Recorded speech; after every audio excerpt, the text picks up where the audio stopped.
So it's Talk to Me Tuesday, and I'm in a different location, as you can see. Yes, like last time, I just couldn't resist showing you something from Italy, because I'm in Pisa. This is the Leaning Tower. It doesn't look like it's leaning from this point of view, because we are on the side where it would fall if eventually it decides to fall. But I'll show you from the other way. And here's the Duomo.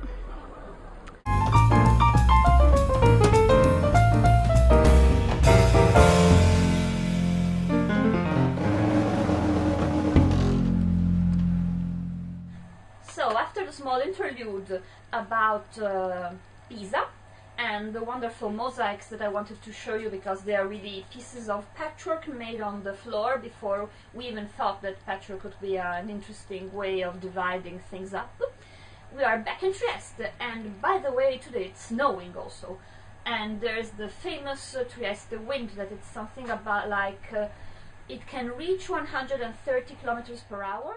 Annoying. And I wanted to show you my trees. Obviously today it's the 1st of February, so I should have finished the project of the trees for my 12 for 2012, but unluckily I wasn't able. So here are the trees. On the right hand side you can see the summer-spring collection, and on the left hand side the autumn and winter collection. The one on the right hand side already has the sun, because it's the one I've stitched up and was waiting for the way to put it since a long time, while on the other side, so maybe I'll put another sun with paler colors to resemble more the sun that you can see in the winter time, and maybe with some clouds or something like that. If you have any ideas, just post them underneath the video, thanks. And here are all the other trees. I managed to stitch the one that I was still missing. It's this one right here, and it's not from the original collection, it's from another more recent collection, still from Claudia Hasenbach. And in the end it has the same fabric, because miraculously I still had some of it for both the bottom trees. The two colors of the skies are something more like a spring sky and a really winter sky. I like how they stand out. And I will quilt each of them separately and then piece them together with some binding. It's something like 7 meters of binding, but my mother said she will do it and it's fine with her, so we'll let her do this very annoying job. Today is Wednesday. Sorry, should have been Tuesday, but yesterday it was a very complicated day. So today it's Wednesday and I'm waiting for the new Tababoom pattern. And by the way, I'm also very intrigued by the new collection of patterns by Linda Hibbert. If you don't know about them, you really must check them out. She's a really talented designer. I think her patterns are the best I've seen around for paper piecing, and they are terribly complicated. So I've tried only one several years ago. It was the small frog, the tree frog that I showed a couple of weeks ago when I was talking about the UFOs, and I remember having a really hard time back then, but let's hope that my skills are improved a little bit, because I'm really in love with the new project of the month. As I was saying, if you don't know about her, just go and check her website and sign up for her newsletter. It works this way: you just sign up, it's free obviously, and you receive the newsletter every month, and in the newsletter you'll have the link for the new pattern of that month. And it's just a PDF to download, one with the vitals and one with the pattern. And at the end of the year you will have 12 gorgeous designs to stitch up in a huge panel. Last year she made the forest, savannah forest, okay, the forest animals. You can see the picture here of how it should look in the end. And the one in the center are all patterns that she gave every month as free. You can only download it each month, because the next month the older one will be put as online for sale, so you have to keep up and download them every month.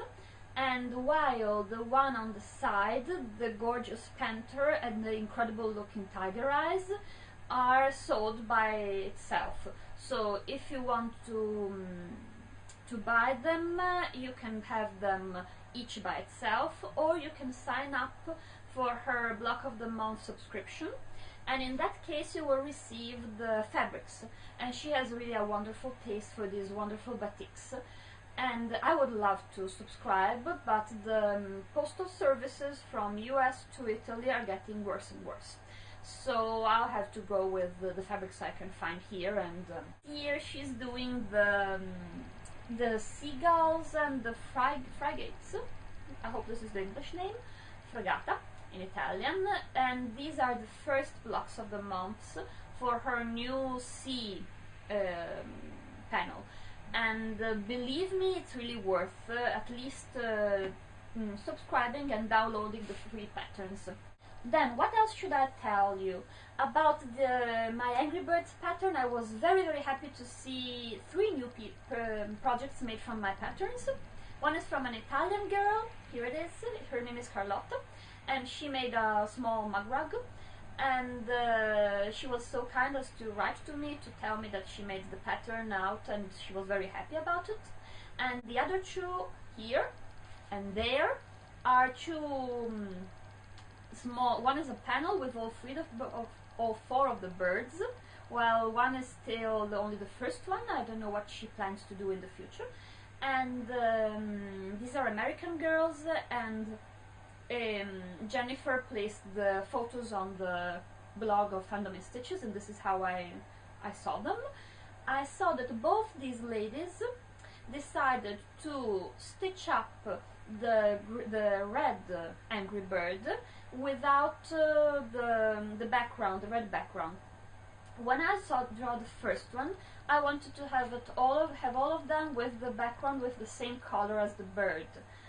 But then I realized that it would be difficult to differentiate the various birds because the shape of the bird, it's unique and it's part of the character. So the first one has all a red background, while the other ones have a indifferent background. I've made a light blue, but you can put whatever you want, and each has its shape, the triangular yellow bird and the round blue bird. I really should make a variation of the pattern so that if somebody wants to put them all together, they would look better all together, because right now one of them, the red one, stands out really. So I'll certainly do this pattern modifications. I'll put it on my blog, and maybe I'll ask Jennifer if she wants to add it also on Fandom in Stitches, so that people can download one or the other as what they prefer. Then what shall I tell you? Oh, I'm very happy because I won the Tababoom's prize of this month for posting my pictures, and I posted 2 pictures this month, so I'm I can't say that I earned it, but I'm happy for this. They are gorgeous looking postcards, and I'll be waiting for them. I'm happy that it's something small, and the designer won't have problems with the postage to Italy, because as I was saying, it's nightmarish in this period. Then other things to show you, just a couple. I've finished this one. Yeah, well, I still miss a couple of light colored stitches here, but it's something 5 minutes work, and it's very not in the center, on the side, so maybe I'll put here my other initial, the one of my surname, the F, just to balance it a little bit more. Small project, happy that I've done it. And then I can show you this, the wonderful adorable. Here it is. This was made for me by my friend Viviana, and it's a pattern from the Lazy Girl design. And she also made this wonderful little flower in the center. I still wanted to show you this. It's a really cute and very simple small basket for putting something in, whatever. I put my keys so I don't lose them. And it was the result of a free demonstration that was held in the shop right here in Trieste, near where I live. and it's easy, very nice, cute little thing. Just wanted to show you. And then with the girls at the church, this week I arrived late and my sister had already chosen the project, and she chose a terrible seal. And one of those really difficult animals to stitch because they've got two sides, one part for the head and one part for the belly, and making all the pieces fit was really nightmarish. Here you can see a picture of one of them, the only one we finished, because just two of the girls wanted to do it. By the way, the smallest ones, they are, I think, 9 years old, if I get it right. Yes, 9 years old they should be. So we stitched most of it, but they draw it and cut it out with some problems. The tail of the seal should have been much longer, but there was a piece missing. While next week we're doing this one. It's a cute little key holder. You have seen this kind of pattern certainly on the web. Mine is much more simplified. It's just got two double-sided pieces, one for the front and one for the back. Then I made some crazy looking bird, and then it's got two small wings and a little bit of yarn for the head. Here there's a hole, so you can just put inside the piece of string, and at the bottom you just tie your keys, so when they are in the bag they won't scratch anything. My key is very long. This is the key of my new car, by the way, and so it just sticks out a little bit, but you can modify it with whichever size you want, and obviously it doesn't need to be a chick. It can be a cat, a dog, whatever. Just move these ones and make them smaller and they will be perfect ears. And I think this is the last thing I wanted to show you this week, if I haven't lost. And this is all. Thank you everybody for their comments, and we'll see us next week. Goodbye!